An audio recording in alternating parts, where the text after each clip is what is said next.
the type of music they play last time is more on the Malay Asli music. So when they started to make a play from the Arabian Nights or the Chinese folklores or even the English with Shakespeare and Hamlet, they start to put in, for example, if they want to play Shakespeare, they're going to use English songs, and they're going to incorporate it with some of the Malay basic traditional and incorporate it. So that's how the Malay songs evolved from that.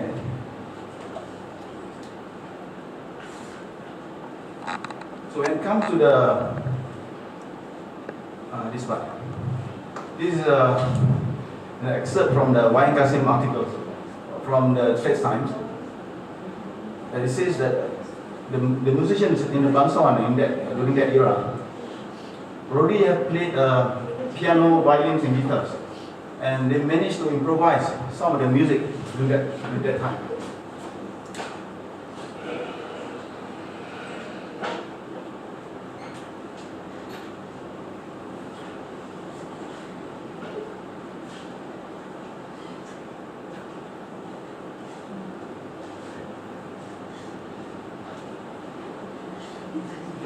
We talk a bit about the composers, some of the early composers.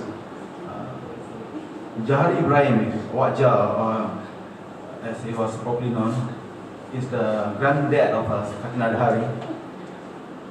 I think that he's one of the earliest composers that, if I'm not wrong, he's one of the composers that wrote for the soundtrack of the Laila Majnun in 1933.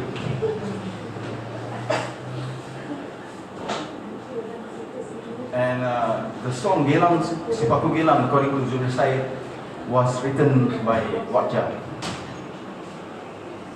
And Zubir Said, I think we don't have to get an introduction about him.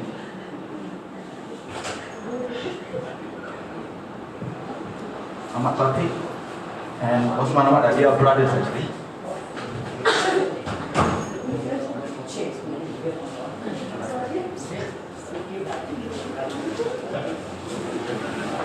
Selamat datang, Cikgu Yusno. Good afternoon. Terima kasih. Thank you for coming down today. Now it looks like Azlan would like me to share with you sedikit sebanyak mengenai Papa lah. I call him Papa 1B. Yeah. Tadi saya tanya sama Azlan, saya pakai dui bahasa lah. Dui bahasa so that Robin pun tahu di sedikit. Then our friends at the back also know what I'm talking about. Yeah. So thank you very much again for coming down, and we're happy also to have Cikgu. Cikgu is here, and veteran singers and people and teman-teman family. Dengan acara musik hari ini, we're happy to have you all here. So how long do I have, Azad? Good feel you lah. A good feel, okay. Jadi kita santai, we just relax, just like you are in our home lah, Maya home, right? This is not a formal performance. Kita santai, relax. It's a nice Saturday afternoon. Besok kita berpuasa. So relax as if you are seperti di rumah Maya, rumah kita, rumah kita. Jadi kita ask Azlan mengenai what shall I tell story mengenai Papa lah. Now, cerita dia panjang. Jadi, this is a very long story about Papa, but I think the veterans will know Papa for one of his composition, which is Gorindam Jiwa. Papa pun banyak, he has done quite a number of songs, a few hundreds, and I'm still jotting down. Masih lagi saya cari lagu yang lama, and also doing the archiving for Papa lagu. Especially he's known during the waktu dia musical director for Cathay Race. So jadi that is a position that people yang orang mengenali dia lah waktu that period. Yeah. So bila Pak Zubir retired, then Papa ambil alih. Yeah. So there was a period, many movies, many films. Okay, friends. Hello, selamat adik beradik berlima semua, five of us. Yeah, I'm the eldest. I'm the eldest anak sulung. Jadi kalau anak sulung tu banyak tanggungjawab. Yeah, a lot of responsibilities, is it? Yeah, as being the eldest son. Yeah. So Papa most commonly orang tahu dia he was berasal dari West Sumatra, right? Then the other thing orang tidak mengetahui dia bukan dari family pemuzik. Dia bukan. He's not from the family of musicians and everything.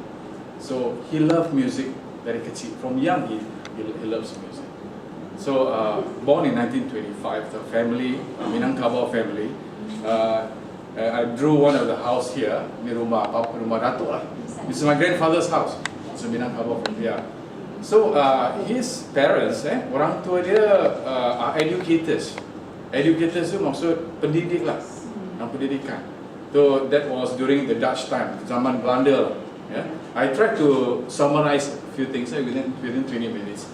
These are the things that people tak banyak mengetahui. Yeah? So he was from a family of educators. Datuk saya, my father's father is inspector of schools. So he started from a school principal. Datuk kalau Datuk saya pakai opa. Datuk Caniago. Sultan Caniago, Yazid Sultan Caniago, that's his name. So he's a principal. After that, he became the inspector of schools. Waktu dulu, in the past, when you are inspector of schools, you have to go from one province to another province, right? And when you inspect schools, tak ada kereta, there's no car, so you have to go on a horse. Those were the days during the Dutch time. Jadi grandmother, his mother is also a teacher. So they are a family of educators. Academically, because during the Dutch days, so he went to Dutch school. Dia pergi sekolah Belanda. Yeah. So from young sekolah Belanda, then secondary school, they call it HIS or HIS, and then go to the secondary school is MULO, which is the Dutch high school. Yeah. So that was his route, is it? That was his route. And then kerana dalam education and everything, jadi he has exposure to music dari kecil. That's one of the privilege. Yeah. So among all his brothers and sisters, there's 6 of them. Semua dah meninggal, all have passed on, and he's the one who is very very keen into the arts. Yeah, keen to the arts. So he was already exposed, waktu kecil dah exposed to do a bit on the violin, you know that. Yeah. Belajar betul, tapi tak begitu mendalam lah. Kerana his parents want him to be a teacher. So what happens? So terpaksa lah masuk TTC. TTC means Teachers Training College at that time, at that point of time.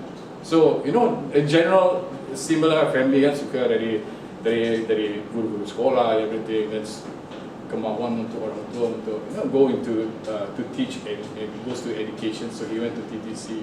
Yeah, TTC, Teachers Training College. And that was during the Dutch time. And during the after the Dutch, it was World War II. Dalam Perang Dunia Kedua lah. Yeah. So minat music tu membara. Then his love for music was there, and he waktu itu pun after the war, dia pun mempelajari, he deepens his music, and at that time semua anak-anak muda kan, all the young people at that time during World War II, they have to go to the army, right? Yeah. So he was also enlisted to the army. So he was, he became they call it an officer in the military police. Yeah. So that was seringkas, just an idea about what's happening. Yeah. So how he came to Singapore? Ini cerita dia lah. This is very interesting. So parents at that time, yeah, I mean, jalur perjalanan dia kan more into education. Jadi masuk jadi Teachers Training College untuk mengajar, untuk teach and everything. So at the point of time, just to cut story short, the Singapore was then the Hollywood of the East. Actually, what? Hollywood of the East. There are many. Those days, immigration is quite open. People came all over. Even Pak Zubir is from West Sumatra. Yeah. So a lot of time, those period, people came down to Singapore. And in Singapore at that time, he came down to around 1948.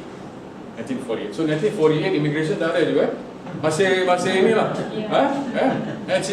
Waktu tu easy. So 1948 he came down, And the story was that, sorry. Oh, you born in 1948, okay. So the story is that he didn't tell his parents that he comes down to Singapore. Yeah, ada ceritanya. There's a story which we did in Channel News Asia. I shared with the how Papa was featured as one of the icons in the music industry. And I shared the story. He didn't. So people did not know at that point of time that there was a period of change, banyak perubahan and everything. So he was in Singapore. He studied. This is one thing that he did. Studied, dan bekerja juga, belajar, and to deepen his love for music at that point of time. Yeah. So this is one thing that I would like to share with you. It's very interesting because most people from the family of musician kan turun kan. Yeah, but my kebetulan Papa lain pula dari family of educators. Then dia minat mendalam passion for music. So in Singapore, he craft his he honed his craft, and he can play 4 instruments. Right? He's a composer, he's a arranger, and he studied with at the time a lot of Filipinos at the time, and he studied menulis nota to write music and all that. Yeah, and he mastered 4 instruments. He started with the violin, he did the clarinet, saxophone, and also mastered the piano. Yeah, and on top of that, he can write. He can write music, he composed, he arranged everything. Boleh. Conductor here, musical director for Cathay Chris film, and he established Fajar Record, Megawati Record, and he has a Megawati Orchestra, 1D Yazid Orchestra, 1D5. So it was really the thing, yeah. Until the point of time when Cathay Chris closed down. Yeah. So there was a change. Yeah, there was a change of then the Papa was thinking very hard to go or not to go. Kan banyak berhijrah. A lot of people went out to Malaysia at that point of time. Banyak berhijrah, right? So he decided not to go. He decided to go. He decided to stay in Singapore when Cathay Chris closed down. And because he's able to master the instruments, this is what he told me, Jeff. Papa can write, Papa can compose and arrange. But the other thing is that must know how to play. Must be able to play. Yeah. So dia pun versatile. He's quite versatile, is it? On top of writing, playing music, and his versatility, dia boleh juga main lagu barat, lagu Cina pun dia buat, go twist, everything, you just name it. That was him. Yeah. And being anak sulung, always kena lecture lah, yeah. So the other thing is about Papa is that even though he is a musician, right? A musician, composer, and arranger, right?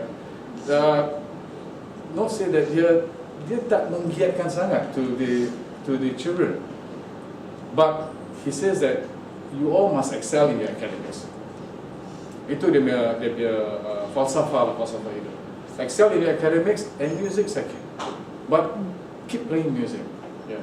So myself, yes, I in the past pun waktu kecil-kecil kan, tak boleh pegang instrumen. Buat homework dulu. Do your homework, finish your homework, then you can touch the guitar. No way, Yeah. So that's his first question is, have you finished your homework? Yeah, okay, fine. You finish? Okay, then you can play your guitar, you want to strum, whatever you can, up to you. So his emphasis on education was there for all of us. Alhamdulillah, thank God, all of us graduated. And all of us also were exposed to his musical talents. I got into music pun dengan tak sengaja. In fact, that I wanted to learn music when I was in school, tapi Papa sekat. So one fine day, just a short story. One fine day, I was transferred to a secondary school, another secondary school. So I was doing NCC. Now masuk sekolah baru, go to another school. I cannot join other things except the band. So I have no choice. I balik rumah, I plead to my father. I was only 13. I said, Papa, please allow me to go into the band to learn music. Yeah. So he was quite hesitant. Yeah. I think because I think Papa went through a difficult period at the time, Cikgu. A lot of changes. Those days ada musicians union. Those days were different. You know, the environment for music was different then and now. Yeah. So as a result, I wanted to go into this the band, and so he told me, "Can you just join other thing? I don't want you to go into music." I said, "Pa, please, Pa, I have no choice. I have to join the band. If not, I can't get any points." Yeah. So that's how I started. So I joined the band. And joined the band pun at that time pun masuk pun last minute. So I do not know any instrument. So I had to talk to the conductor to plead to him, please can join the band because I need this to get the ECA points. Yeah. So without any knowledge anything, I told the conductor, give me 2 weeks, I will do the clarinet. So I went back, I pleaded to my father, Papa, can you teach me? That was the turning point where Papa allowed us to get into music, provided he says my grades do not fall. So that is Papa, always. Yeah. So I went to that, I went to writing, I went to conducting and all that. And I wanted to further my music studies. Papa stopped me again. Yeah, Poly, he stopped, he said, no, I think it's enough. You go into a formal education, but if you want to play music, it's as a hobby, okay. So myself, I do a little bit of the clarinet, the saxophone, the guitar, the piano. My sister did the flute, my brother did another saxophone. So adalah sedikit, menurun gitu lah. And the other thing about Papa I want to share with you is that his discipline. Discipline. Something that I've been observing. Breakfast, lunch, dinner. No matter how mesti practice. Breakfast, lunch, dinner. Rumah tu berkobar. Pagi piano. Afternoon maybe on the violin. And after that on the clarinet. Evening on the piano again. Saxophone he stopped for a while after he got hernia. Then he stopped. So saxophone berat kan. You gotta play very hard. You know? Yeah. So yeah, that's one thing. And I remembered him also. Yes, there was a difficult period during those when categories closed. Then he stayed on and he played music untuk cari nafkah. So we have no choice, right? You can't just keep on writing and composing music. So you have to play. So that's where he went to the big bands and all that. Big bands, more untuk mencari nafkah for all of us to do. You know, waktu kecil tu when cikgu, saya ingat dulu kalau main tu every night different color. Different color. So tonight will be white. Then he said, Jeff, Papa, tonight I'm wearing white. Make sure my white shoe. Dia bilang, siapkan kasut putih. Besok hitam. You know, siapkan. So I have as anak sulung, siapkan his coat and everything. Take care of his violin. Put one side. Violin ada dua. So if one violin stop ataupun string putus ke apa, another violin is there. Clarinet pun dua, standby. So I was his assistant lah. Yeah. Then when it comes to what do you call it, repair of instruments, cikgu, for example, just to share with you. Those days susah nak pergi. You want to find a shop to repair instruments is difficult. Yeah. So it ended up on my lap lah. I have to learn. I fix up the saxophone, the pads, the springs and everything. That's what I think I learned from Papa. Yeah. So Papa, his discipline is, I would say, his passion satu, discipline satu. So very passionate about it. And he always bilang, kalau nak belajar tu belajar betul-betul. So in music, or whether music or any other things, he says you have to learn properly. If you're a player, you hum the sound, so you will know. Sometimes when he plays the music, he will sing together. Dia menghafal lagu sama nota and everything, and he can write in not just the tauge, but those days. Have you seen those numerical, the numbers, right? Yeah. So this, and it's very fast. We can write it very fast. I learned a few tricks from him in those days, but I didn't pursue. I became an architect, and now into art together with my wife Mastura, as well as Stienberg, and my sister Dorit. Yeah. So those were little things, and well, in his later years, so playing music and all that, then he started teaching to the young people, anak muda. at Pekamos and also other places. Yeah. In fact, there's a lot of stories I want to say, but well, if you look around you, for example, these are some of the records yang Papa buat. Waktu dulu kan kalau nama tajuk lagu, tajuk lagu sama tajuk the name of the song and the name of the movie. This one, for example, like Gorindam Jiwa. Yeah. So classic music, English music, Chinese. At the back there, in front of that. I drew Papa. This is Papa. I was playing the violin. Yeah. Sportsman juga. Dulu waktu masih kuat, main tenis kat Teluk Kurau. At Teluk Kurau. There's a Teluk Kurau tennis club or something like that. I went there before. It's a clay court. So we used to go there. And when as I get older, so he brought back his another talent that most people don't know is painting. Dia suka menggambar. So he learned from a master what he did in the past. And all around there he painted. These are the paintings. Nanti you all just take a look at it. Paintings, cat air is in watercolor, and he painted from memory. Yeah. So sometimes quietly he sit one corner, he painted to remember things. Yeah. So he's quite an all-rounder. Talk of music, this, that, sports, arts, literature. Kalau membaca tu it's free time reading. Kalau TV tu, maybe to watch a bit of a variety show, some singing and all that. And then he will pull me one side, say, what do you think of the music? Or what do you think? Is it sumbang? That's a lot of sharing. A lot of sharing about. Yeah. So that's Papa. I think the more I talk, I think I'm going to tear. Yeah, hold on. Yeah. So what we have done so far for Papa in the past have a lot of compositions. Banyak compositions. 1968 there was a big flood. Kalau siapa yang ingat tahun 68, there was a big flood. Hancur semua, Lorong Melayu semua hancur. But we were staying at Lorong Melayu. So because of the big flood, banyak dia punya composition, all his writings kena washed away in the flood. I also remember my adik kecil, Jimmy, waktu tu 1 tahun, was on a mattress, floating out of the Lorong Melayu. Yeah, that was 1968. And we were at Lorong Melayu. There's a room that he put as his own studio. If there's an 18, all those tracks and lama tracks semua, yeah. And his works was I remember vividly. Waktu tu was a big flood. He was scrambling trying to save his compositions at that time, yeah. And his records and all that, yeah. But with that, I safeguard some of his old writings, and those music yang tak ada dia punya what they call arrangement and composition. I rewrote it back again so that I can keep on track. Some of the records yang ada, and then to remember him. This is one thing that we do, which is we recreate Malay Acid Orchestra.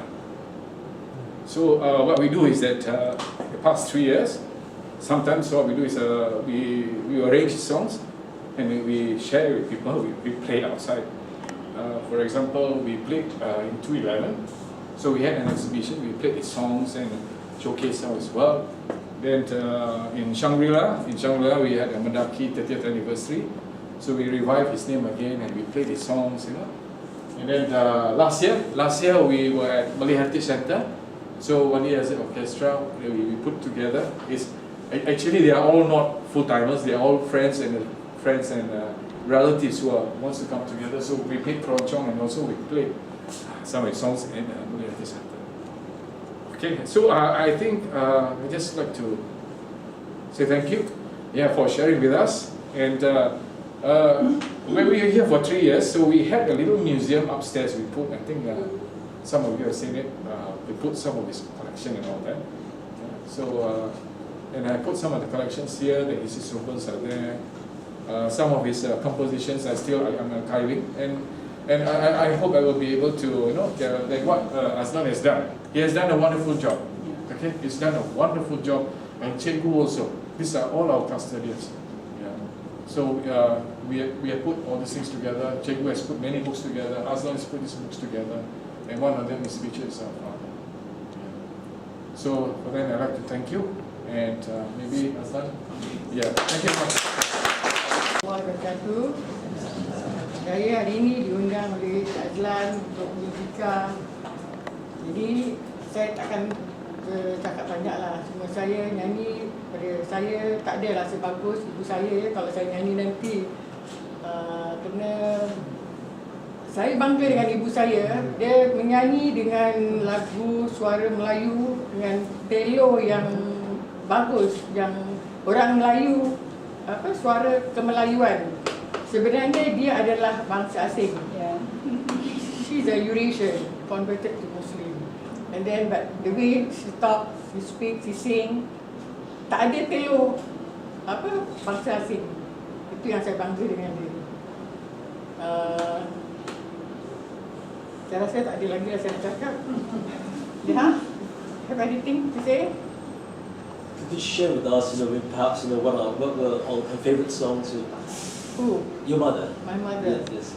She got a lot of song. Dia banyak lagu dia nyanyi tahun 50-an, banyak lagu-lagu dan latar belakang perfilman. Lagu-lagu lagu-lagu Melayu. Dan juga dia membuat keringitan. Banyak lagu-lagu dia, lagu-lagu yang masih didendangkan sampai hari ini. Saya bangga dengan ibu saya kerana dia satu bangsa asing dapat membawa lagu Melayu dengan baik. Dan dia boleh nyanyi lagu keroncong, lagu asli yang kita anak-anak ni dapat mengambil bakat dia sampai hari ini. Saya sebagai anak dan cucu anak saya, cucu dia, cucu my mother lah. Cucu my mother pun ada tak banyak sikit ambil bakatnya sampai ke cucu cicit dia lah. My grandchildren also follow her step. Your sister Fatimah Huri is singer. Yeah, my eldest sister is Fatimah Huri, and my younger sister there, Zaliha Huri, and my grandchildren there, bangun. That's my grandchildren. Bangun dia sangat. Dia orang tu semua ada mengikut jejak langkah nenek dia. Okey, itu aja dapat saya ucapkan. Terima kasih. English dan in Malay, so I say my English. Before that, let me introduce Surisani is the child actor in Anakku Sazali. The part when the group of children watching Keroncong. I was Zaitun and small. Oh, when Zaitun was small, yeah. Yeah, it's all from my family descendants because my parents were anak bangsawan, and my mother Laila Sani, her parents also was from the was in the circus, and my grandmother do a lot of shows and all in streamline of show business. My father is not, but he has this he has this seni. He has his talent, and all he found out during his 2 days time before the war. So my parents met and they got married. My mother is a Filipino, and it was my grandmother, my mother's mother, who has been mixing up with all the Malay around the archipelago, Malaya archipelago, and my grandmother is from Kampung Atap, Kuala Lumpur. She's a Filipino. I think it was my grandmother that really mixed around the Malays in this region. Because my grandmother and my great-grandfather was a conductor, musicians, and he played all instruments. So he brought his children, 3 girls and a son, 3 daughters and a son, in a group orchestra to play all the colonies, Dutch and English, during those days for dance and for concert and all that. So I think my mother is mostly the streamline of show business than my father. Well, I'm the only daughter and I'm the eldest that I've been in this line in show business for a long time. That's why I was I was a child actress, not that known except Anakku Zazali. I was in few movies, child actress, and I was a dancer too. And all the dancing was in categories. Well, I've sang in chorus line with arwah Tok Zubir, arwah Pak Cik Wandi, and many other known musicians like Ahmad Wanye, like all names I know them since I was very little because I used to sing before as well as I danced. So that is my introduction about myself and my mother. And my father also, he was really a good singer too. Okay, thank you. What's your mother's name In Filipino? Lila Ambrosio Lachenko. She was a Lachenko, but her maiden name, my grandmother is a Trinidad. Yes, my late grandmother is Filipina Melissa Trinidad. So that is the Filipino line on my mother's side, and she's really Malay. You converted her. She's because of my grandmother. She's lost Yeah. Memang she is. Okay. Yeah. So they would be in a better sort of position to tell you about their mommy, but Katina Dario, I call it Wa, it's Japanese for auntie. I had the good fortune of spending, many wonderful moments with her while she was around. So allow me to look at my notes. I'm a high school teacher, so I have to look at my notes.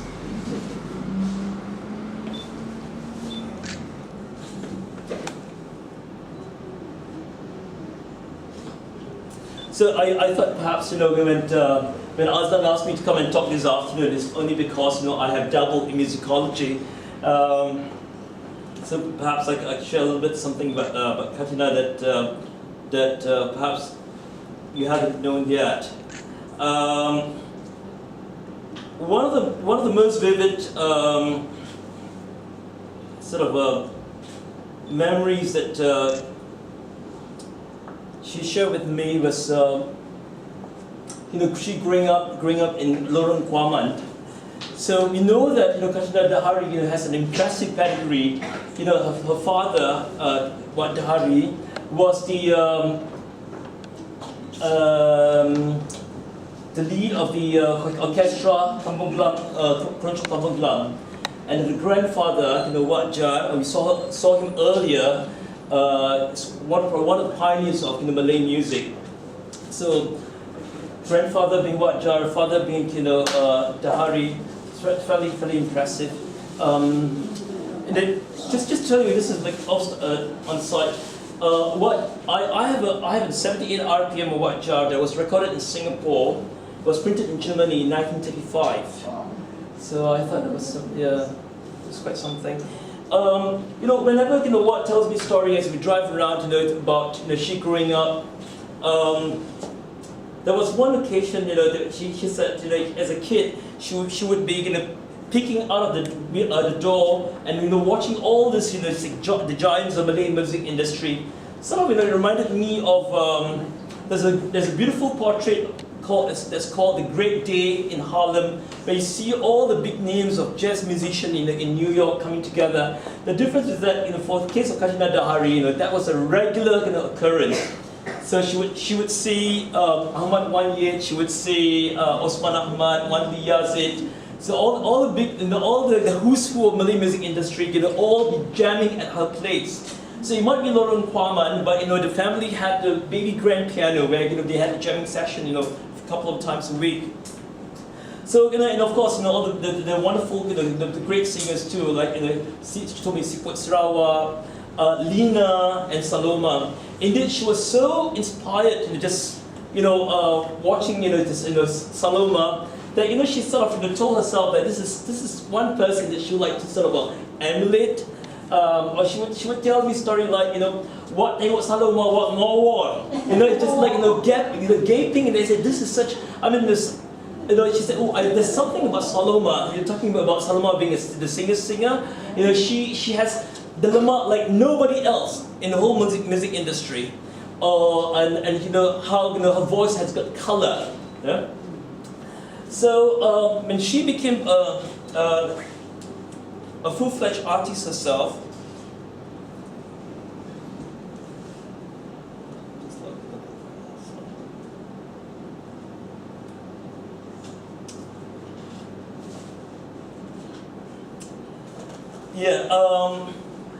she was signed on. She was signed on by Mrs. Daisy Devon. Mrs. Daisy Devon was the first Asian to sort of lead EMI. EMI has always been a British company. So signed her on, and she started by doing Malay recording. By 1967, there was so much excitement over EMI Singapore because it was the first time that Asian was recording in English. It was called Release Me. This is what I inherited from Mrs. Devon. So I remember Mrs. Devon told me that just one morning they took this copy from the factory in Jurong and brought it back to her house so that she could be the first person to listen to this record. So 1967 released me. Let's see how many songs there are. Yeah, and there are two tracks here. Feel free to come take a look after the talk.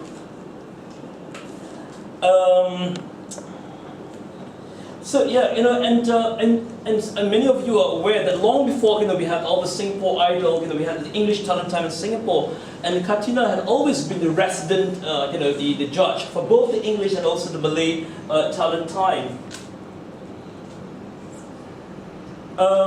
And sometimes she would share with me some story. I thought it's a really interesting anecdote. She shared with me the story whereby she was, it was, of course, it was not shown on TV. How they had to decide, who gets to get to be the winner of the Talent Time. There was the year that N. Hussein won. She said she had to put her foot down because the choice was for somebody else. But Katina, reminded the panel of judges that look, this is a singing competition. It's not about so much showmanship, or it's not a circus. That's the word she is. It's not a circus. This is a singing competition. So and then of course Ant became the winner. We know that her repertoire has such a sort of broad range, but I believe she's done film soundtrack, and she's done duets, English, and even during the pop period there were numbers that she actually cut with that sort of music. But I think it was in Kronchong that her artistry stands out most brilliantly, and she was very delighted that this album was produced. So I asked her, so when was this? When we drive around for looking for food or just spending time with her, I like to ask lots of questions. I said, what's this album? Tell me about this album. And she said, this is actually partly compilation because she had done EPs before in Kronchong. And it was done in such a way that it was produced by Kasim Masto, but the arrangement was done by AJ. So he said, why AJ? So AJ is actually Ahmad Jaafar because he was with the radio and he cannot be produced, he can be part of EMI. So how did he get around it? Is okay, let's recognize him but use his initial AJ. So, and then when making this album, she said, this is at the Shangri-La, she said. She remember the waterfall, the Shangri-La is still there? Say, wah ambil gambar kat sini. But there's another story to this album. She said, we were short of one song. This was supposed to be 12 track. And as we were discussing, the Piramli walked in. And the Piramli walked in and said, Abang Ram. So, Tina tak cukup lagu. So Piramli said, okay, let me take a look at the list. And she said, what about this song? Di bawah sinar bulan purnama. So how do I sing that song? So Piramli get to the piano and played, a few bars, and I said, okay, this is how you do it. So I thought that was a sort of sweet story, to know about Katina with regard to this album. Since I brought other albums too, you might want to take a look at this and see how hot she was. Yeah. Yeah, this was produced by I think her earliest English recording were done by the Filipinos. This is done by the Tino Gatchalian and his band. Yeah. Back in the early 80s, Kajun Dari had her own show. It's called Hanya Untuk Muti, produced by Yusuf Ismail.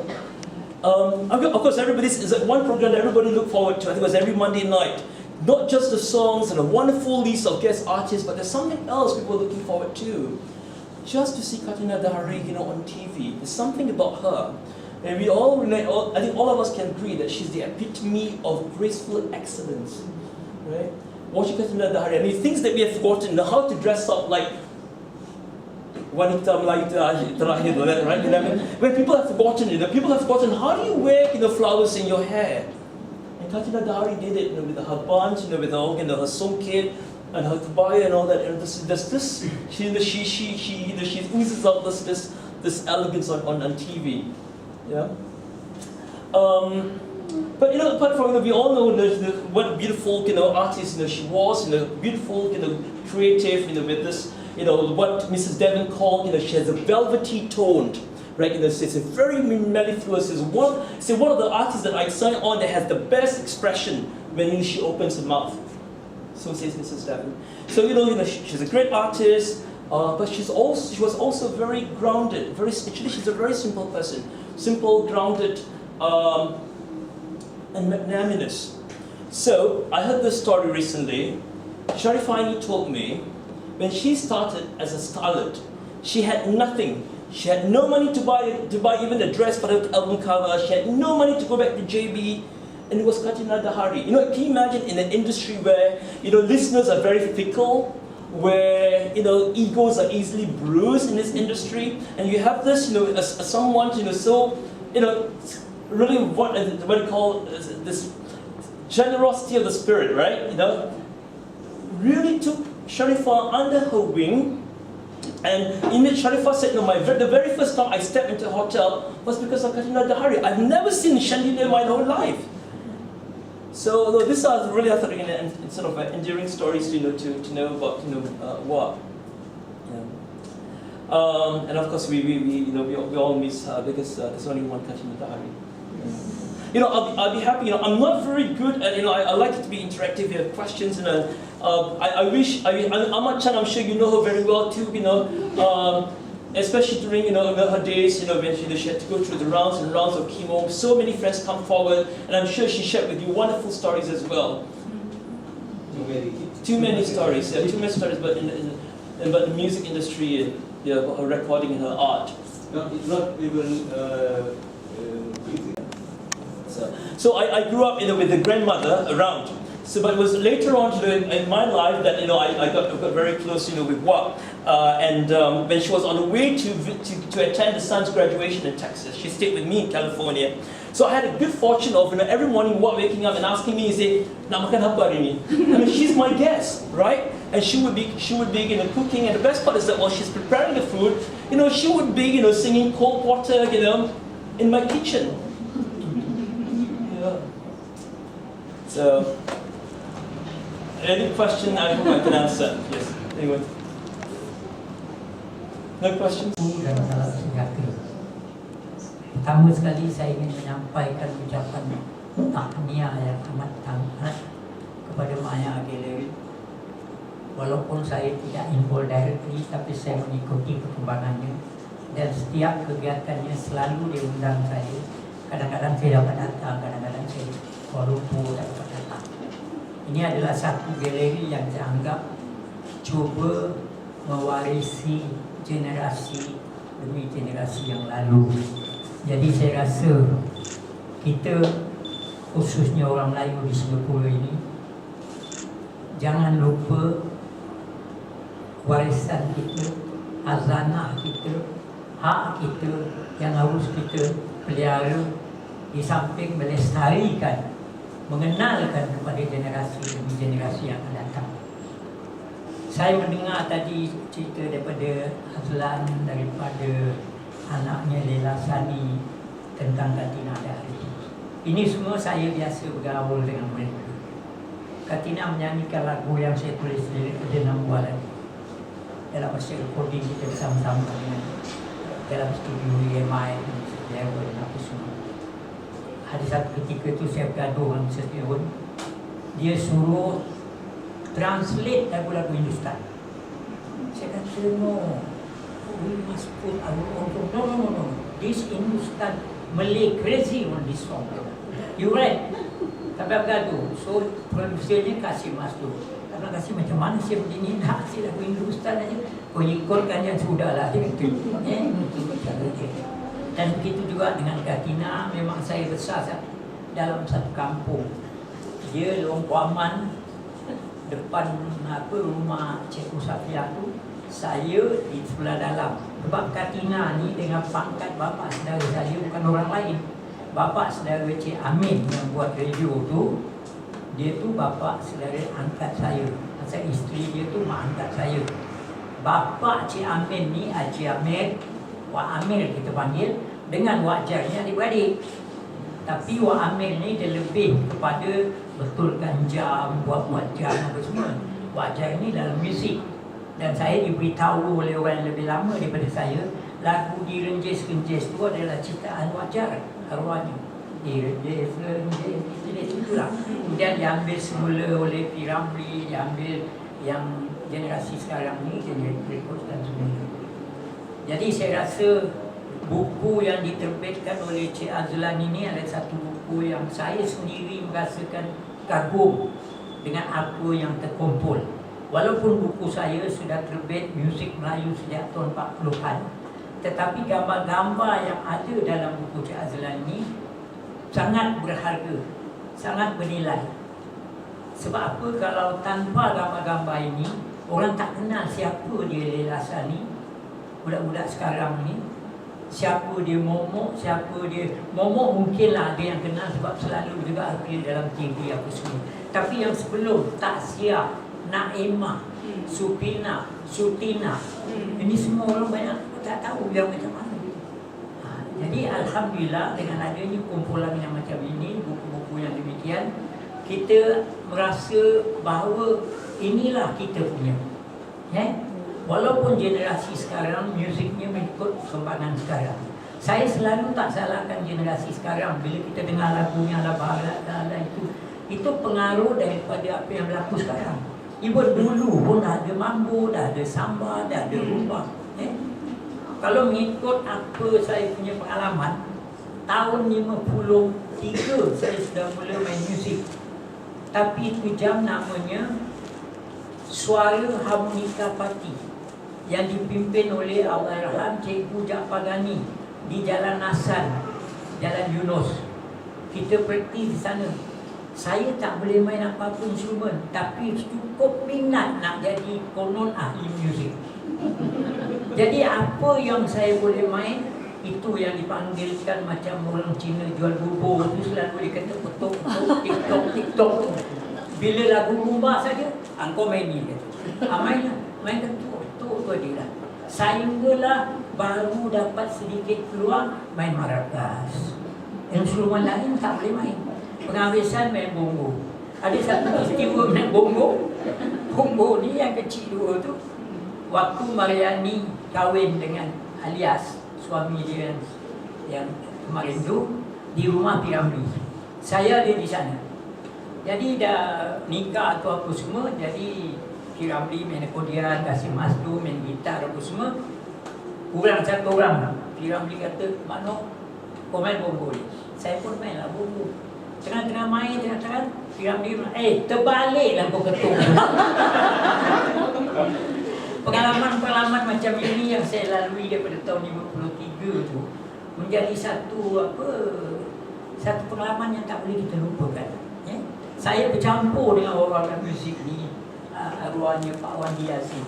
Bila saya minta dia bantuan untuk mengadakan kelas muzik bagi Persatuan Kamus, dia tak tolak dan dia tak tanya saya berapa nak bayar, semua tak ada. Dengan rela hati kita anjurkan kelas tu. Ramai budak-budak belajar violin semua waktu itu.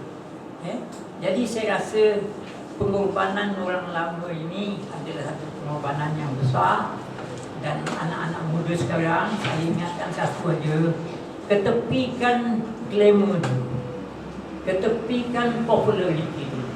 Itu semua akan datang sendiri nanti. Apa yang kita mahu sekarang, committed dengan kerja kita. Kalau kita nak jadi musician, kita nak jadi komposer, kalau kita nak jadi apa saja dalam bidang seni atau bidang apa saja, kita committed betul-betul diri kita, dan kita mesti membuat latihan sentiasa dan cari idea-idea baru. InsyaAllah.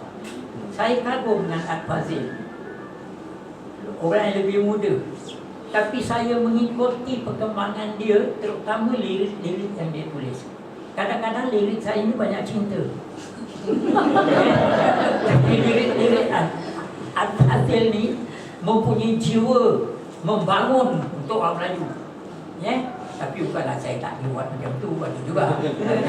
Lagu-lagu air raya banyak yang saya buat semua. Cuma satulah lagu yang saya tak boleh lupa, lagu Gelisah. Lagu Gelisah tu adalah peristiwa saya sendiri.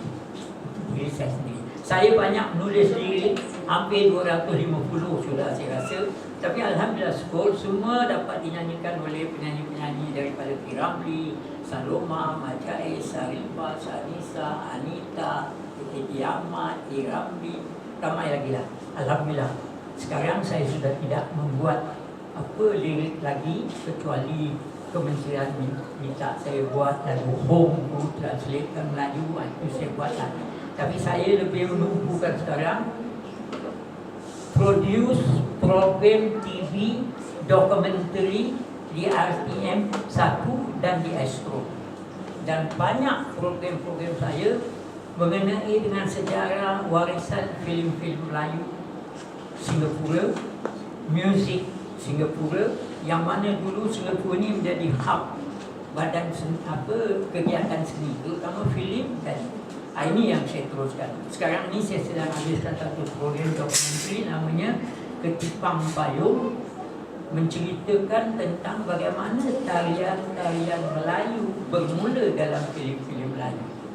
Dan saya sudah interview ibunya Suryani ini. Jam dia lagi sihat. Saya interview untuk program saya itu. Ada interview itu. Itu akan disiarkan dalam bagian satu, insyaAllah. Okay, setakat ini ajalah. Kalau nak cakap panjang lagi nanti tak apa. Dan saya ucapkan ribuan terima kasih kepada Maya, Jerry yang mengundang saya, Cik Jeffrey, saya kenal bapaknya baik, dan kepada Azlan yang juga menjemput daripada hari ini, dan pada semua yang hadir. Assalamualaikum warahmatullahi wabarakatuh.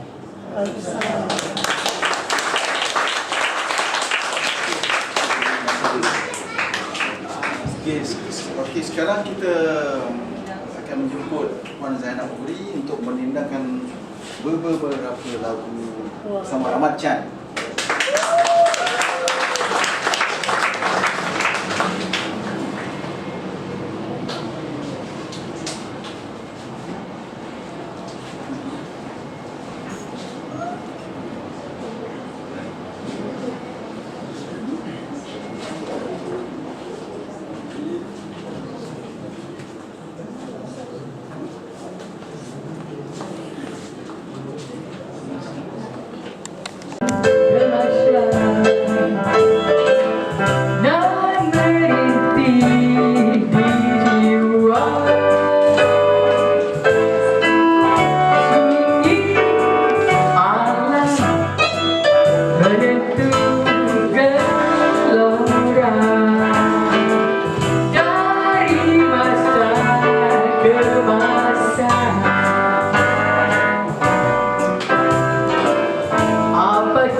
Tak boleh bagaimana. Kita throw, kita boleh buat macam pesawat dulu. Boleh.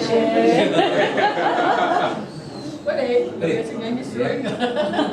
Pakai energi perut Lagu apa tu? Kita main ni lagu.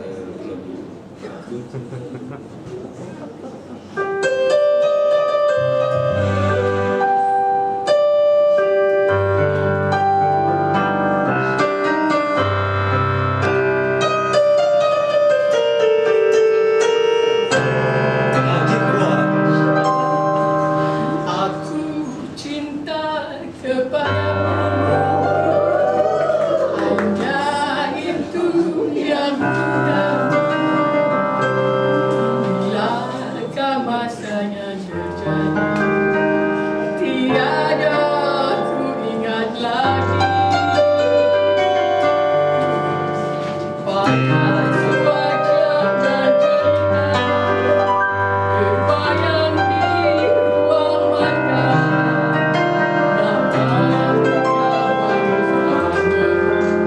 Berbaik saat berjumpa, hatiku berkata, jatuh cinta dipandang pertama. Alangkah surga rasa hidup tak bahagia,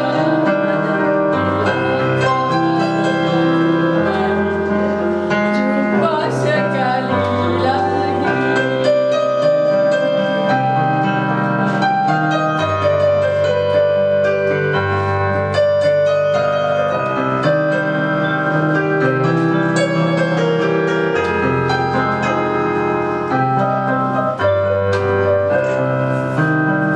Aku cinta kepadamu, hanya itu yang ku tahu. Bilakah masanya terjadi, tiada ku ingat lagi. Panas wajah dan cerita terbayang di ruang mata.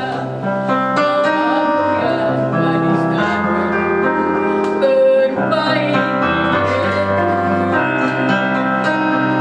saat mula berjumpa, hatiku berkata, aku jatuh cinta dipandang pertama.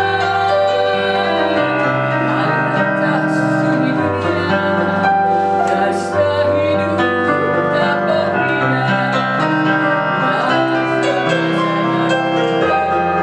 Jumpa sekali lagi.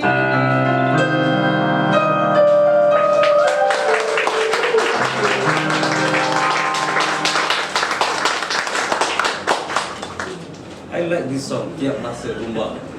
Lagu ni semua first time saya dengar semalam. Lagu antik.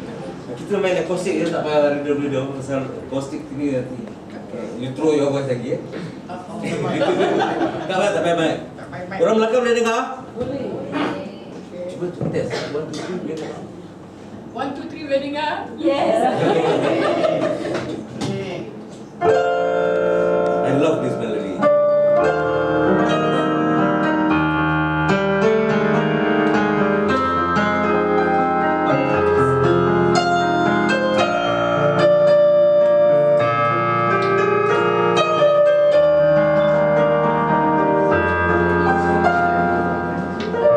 Tiap masa kau datang menggoda,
Itu dia, panggil tu kan? Okay, lagi satu Ada lagi? untuk acara kita akan menyanyi bersama-sama dan saya jemput Aunty